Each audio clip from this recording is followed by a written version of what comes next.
काले हिसाब का साल। महाराष्ट्र के मारेगांव में 21 किसानों ने हताश होकर दी जान। मोरेश्वर ठाकरे रिपोर्टर की ओर से नमस्कार और स्वागत है आपका पब्लिक पोस्ट न्यूज में। विदर्भ का यवतमाल जिले के मारेगांव तालुका जो कभी खेती के लिए जाना जाता था, आज वह किसानों की हताशा और दर्द का गवाह बन रहा है। ढलते साल ने यहाँ की मिट्टी पर खुशियों के नहीं बल्कि 21 अन्नदाताओं के आंसू और मौत के निशान छोड़े हैं।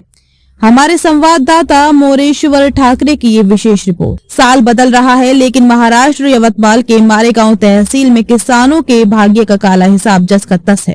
इस बीतते साल में 21 किसानों ने निराशा की गर्त में डूबकर आत्महत्या कर ली।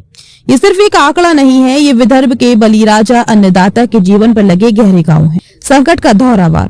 पिछले 4-5 वर्षों से किसान कभी सूखे तो कभी अतिवृष्टि, बहुत ज्यादा बारिश की मार झेल रहा है। नाकामी। कपास, तूर, सोयाबीन जैसी मुख्य फसलें लगातार बर्बाद हो रही हैं। कर्ज। उत्पादन घटने से आय खत्म हो गई है और किसान कर्ज के बोझ तले दबता जा रहा है। महंगाई। खेती के सामान के दाम आसमान छू रहे हैं जिससे किसानों की आर्थिक कमर टूट गई है। खेती का गणित और किसानों की लड़ाई।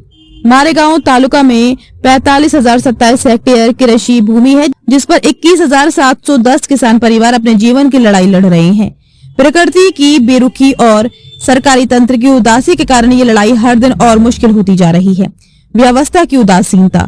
अल्प उत्पादन के कारण किसान बैंक और सरकार से मदद की आस लगाता है लेकिन धीमी प्रतिक्रिया मिलने से उसे साहूकार के दरवाजे पर खड़ा होना पड़ता है। साहूकार के जाल में फंसकर कर्ज का फंदा और कस जाता है जहां मदद नहीं बल्कि शोषण होता है। सितंबर-अक्टूबर की अतिवृष्टि। बेमौसम ज्यादा बारिश ने किया सर्वनाश।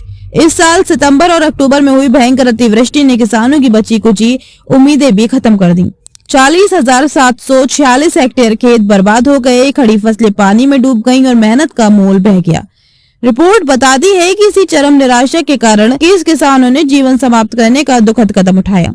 सवाल और संदेश। खेती के लिए टिकाऊ और संवेदनशील नीतियों की सख्त जरूरत है, लेकिन दुर्भाग्य से सफेदपोश राजनीति अपने स्वार्थ के लिए किसानों के दर्द का इस्तेमाल करती दिख रही है। भाषणों में किसानों को राजा कहा जाता, पर हकीकत में उसके घावों पर मरहम लगाने वाला कोई नहीं है।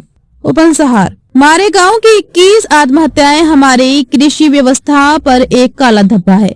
ये सिर्फ आंकड़े गिनने का नहीं बल्कि संवेदनशीलता के साथ इस दाग को मिटाने का समय है। मारेगांव के किसानों का ये दर्द कब खत्म होगा, ये सवाल पूरे देश की व्यवस्था से है। हम इस खबर पर अपनी नजर बनाए रखेंगे। फिलहाल के लिए इतना ही। नमस्कार।